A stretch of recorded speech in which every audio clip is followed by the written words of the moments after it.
बिहारमा यो प्रश्नहरू छोडेर जानुभयो। म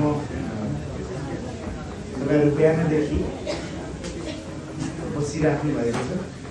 खास गरी यो पुस्ता धेरै सुन्न सक्ने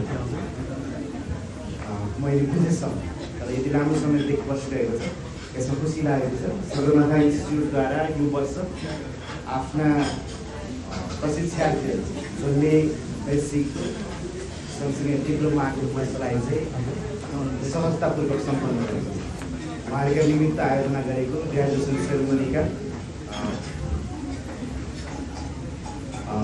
यसै इन्स्टिट्युटका एकजना चेयरम्यान, एकजना म्यानेजिङ डिरेक्टर, चेयरम्यान र सिइओ गीता म्याम र अर्जुन सर है दुईजना। त्यसै गरी आदरणीय चन्द्रावती भाउजू, उहाँ नारी चेतनाको प्रेसिडेन्ट पनि हुनुहुन्छ, नारी चेतना सदस्य, जो यो क्षेत्रमा विशेष गरी महिला दिदीबहिनीहरूलाई वुमेन इम्पावरमेन्टको एउटा रोल मोडल पनि हो उहाँ हुनुहुन्छ। त्यसै गरी आदरणीय बुहारी भण्डारी सर, जो बालुवा माध्यमिक विद्यालयको साथी प्रिन्सिपल, आज यो कार्यक्रममा गेस्ट हुनुहुन्छ। आज मैले एज अ गेस्ट अथवा प्रशिक्षार्थी जे भने पनि आदरणीय विष्णु सर, जो नेपाल सरकारको प्रभु सहसचिवको रूपमा रिटायर भइसक्नु भएको छ, जसलाई आज उमेरले सिक्ने कुरालाई छेक्दैन भन्ने कुराको मानक बनेर यहाँ आज उपस्थित भएको छ। उहाँ हामी सबैका लागि प्रेरणाको स्रोत हुन सक्नुहुन्छ। त्यसै गरी आदरणीय शर्मिला दिदी, जो उहाँले अघि नै उहाँको बारेमा धेरै कुरा बताइसक्नु भएको छ। ऊर्जावान हुनका लागि उमेर बाधक बन्दैन भन्ने कुराको प्रेरणा हो भनेर गीताजीले भन्नुभएको छ। यस्ता व्यक्तित्वहरूका बिचमा आज म तपाईँहरू सबैलाई जो यो पिरियडमा ग्रेजुएट हुनुभयो, आफ्नो कोर्सलाई सफलतापूर्वक सम्पन्न गर्नुभएको छ, उहाँहरू सबैलाई म हार्दिक बधाई दिन चाहन्छु र उहाँहरूको उज्जवल भविष्यको कामना गर्न चाहन्छु। र सगरमाथा इन्स्टिच्युटले झन्डै 15 वर्षदेखि यो क्षेत्रमा खास गरी कम्प्युटर शिक्षामा निकै ठुलो प्रभाव गरेको छ।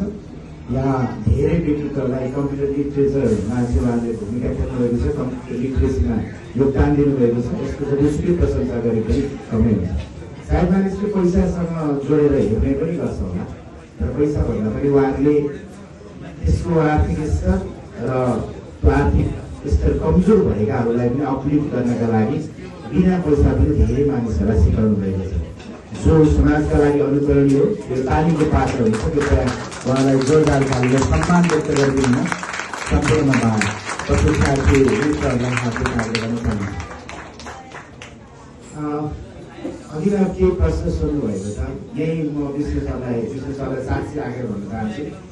नेपालमा एउटा मिथ चाहिँ के बनाइयो भने सबै पहुँचवालाहरू मात्रै, पावर भएका मानिसहरू मात्रै कुनै पनि सेक्टरमा इलिजिबल हुन्छन् भन्ने कुरा चाहिँ यो अलिकति चाहिँ आफू त्यसका लागि एक्सर्साइज गर्ने र आफू सफल नभइसके पछाडि त्यसको ब्याकफायरिङ गर्ने, यो कुरा चाहिँ अलिक धेरै कन्स्पिरेसी थ्योरीको रूपमा स्थापित भएको छ।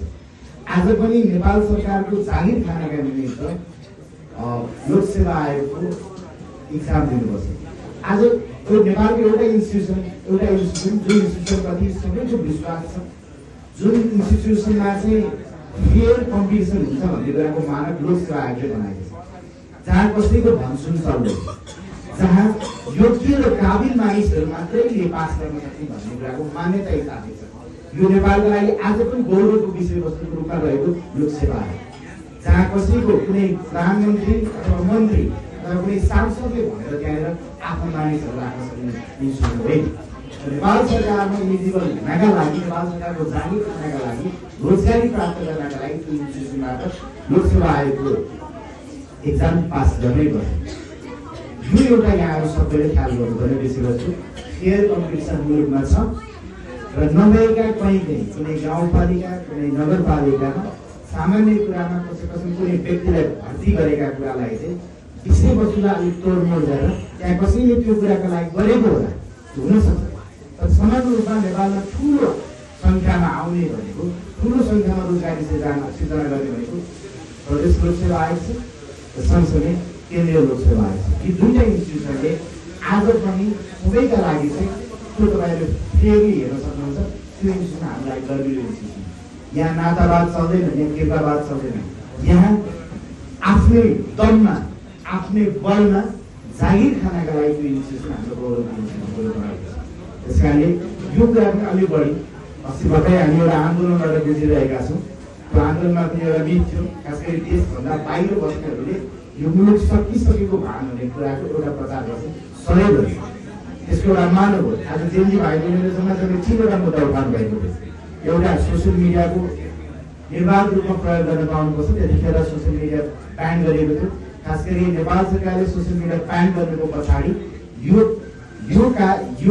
जहाँ छौँ हामी रेस्टुरेन्ट छौँ, यो रेस्टुरेन्टले यहाँ पेसा व्यवसाय गर्नका लागि नेपाल सरकारलाई कर तिर्नुपर्छ। नेपाल सरकारको इन्स्टिट्युसनमा चाहे त्यो उद्योगमा होस्, चाहे त्यो कम्पनी रजिस्ट्रारको कार्यालयमा, चाहे त्यो वडा कार्यालय होस्, दर्ता गर्नै पर्छ। सिमिलरली कुनै बहुराष्ट्रिय कम्पनीले यो मुलुकको कानुन मानेर दर्ता गर्न भन्ने नेपाल सरकारको आग्रह थियो। तपाईँलाई थाहा भएको कुरा हो, केही अगाडि टिकटक बन्द थियो। टिकटकलाई नेपाल सरकारले आफ्नो कायदा कानुन अन्तर्गत चल्नका लागि इजाजत दिएको थियो। टिकटकले त्यो कुरा गरिसकेपछि पुनः प्रयोगमा आएको, त्यतिखेर टिकटक बन्द थिएन। सँगसँगै अर्को भाइबरले पनि नेपालको कानुन अनुसार उसले दर्ता गरेको थियो, भाइबर बन्द थिएन। फेसबुकलाई लामो समयदेखि यो 3-4 वर्षको पिरियडमा निकै आग्रह गर्दाखेरि चाहिँ त्यो जुन नेपालको कानुनलाई मान्ने कुरालाई चाहिँ इन्कार गरेका कारणले गर्दा फोर्सफुली त्यो बन्द गर्नुपर्ने अवस्था आएको थियो। सायद त्यसले गर्दाखेरि कयौँ व्यक्तिका रोजगारीसँगको विषयवस्तु पनि जोडिएको थियो। त्यसले कहीँ उकुस निम्ति आएको थियो।